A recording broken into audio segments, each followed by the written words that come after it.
mpwa wangu, mjomba wangu, mume halali wa Sonia, mpwa wangu mimi. Fanya ufanyavyo, hati uliopewa na Sonia irudishe haraka sana kabla vijazaliwa vitu vingine.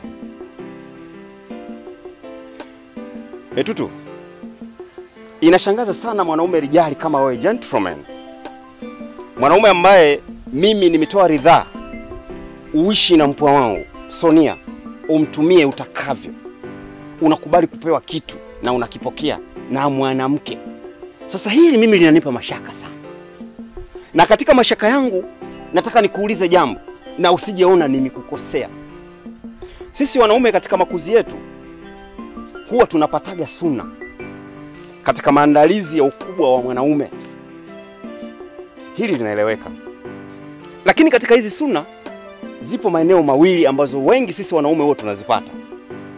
Kuna hospitali, lakini pia kuna porini ambako kunatumika kisu cha kienyeji. Kisu hicho ambacho watu wanachongea mishare, miti mbalimbali.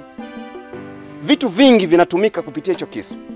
Sasa nakuuliza wewe suna umepatia wapi kati ya hizo sehemu mbili? Mjomba, siwezi kujibu. Yes, vizuri sana. Nilitambua hilo kwamba huwezi kunijibu. Sasa basi, kunijibu kwako bwana Etutu, mimi mwenye akili zangu timamu nimeshatambua kwamba wewe sehemu ambayo umepatia suna yako imefanywa na mwanamke aliyetekeleza wewe kuwa rijali.